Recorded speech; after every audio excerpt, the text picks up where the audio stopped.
Hello, ഞാൻ നൂർജഹാൻ അഷ്റഫ്. ഇന്ന് തേങ്ങാപ്പാൽ കൊണ്ടൊരു ചിക്കൻ കറി ആയാലോ? അതിനാവശ്യമായിട്ട് സവാള, വെളുത്തുള്ളി, ഇഞ്ചി, പച്ചമുളക്, തക്കാളി, അരമുറി തേങ്ങ ഇത്രയും ഇതുപോലെ ചോപ്പ് ചെയ്ത് തേങ്ങാപ്പാലും ചിക്കൻ നന്നായി കഴുകി വൃത്തിയാക്കി വച്ചിട്ടുണ്ട്. ചട്ടി ചൂടായതിനു ശേഷം വെളിച്ചെണ്ണ ഒഴിച്ചു കൊടുത്ത് ഇത് ഓരോന്നായി ഇട്ട് കൊടുക്കാം. സവാള, പച്ചമുളക്, ഇഞ്ചി വെളുത്തുള്ളി പേസ്റ്റ്, പാകത്തിന് ഉപ്പും ചേർത്ത് നന്നായി വഴറ്റിയെടുക്കാം. മഞ്ഞൾ, മുളക്, മല്ലി, ചിക്കൻ മസാല ഇത് ഓരോന്നായി ഇതിലേക്കിട്ട് ചൂടാക്കിയെടുക്കാം. തീ സിമ്മിലിടാൻ മറക്കരുത്, അല്ലെങ്കിൽ പൊടി കരിഞ്ഞു പോകാൻ സാധ്യതയുണ്ട്. ഇതെല്ലാം നന്നായി മിക്സ് ചെയ്ത് നന്നായി ചൂടാക്കിയതിന് ശേഷം തക്കാളി ഇട്ട് കൊടുക്കാം. തക്കാളി നല്ലതുപോലെ മിക്സ് ചെയ്ത് ചിക്കനിട്ട് നല്ലതുപോലെ മിക്സ് ചെയ്യാം.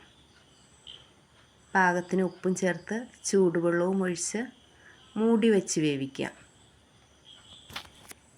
ഇപ്പോൾ അരവേവായിട്ടുണ്ട്. കറിവേപ്പില ഇട്ട് കൊടുത്ത് വീണ്ടും മൂടി വെച്ച് വേവിക്കാം. ഇപ്പോൾ വേവായിട്ടുണ്ട്. അര സ്പൂൺ കുരുമുളക് ക്രഷ് ചെയ്ത് ഇതിലേക്ക് ഇട്ട് ഇളക്കാം.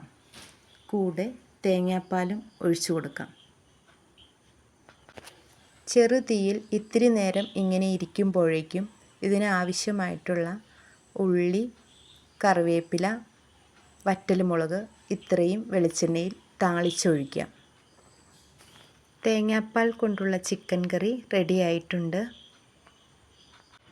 രാവിലത്തെ ബ്രേക്ക്ഫാസ്റ്റിനൊപ്പമോ ചോറിനൊപ്പമോ ഒക്കെ കഴിക്കാൻ നല്ലതാണ്.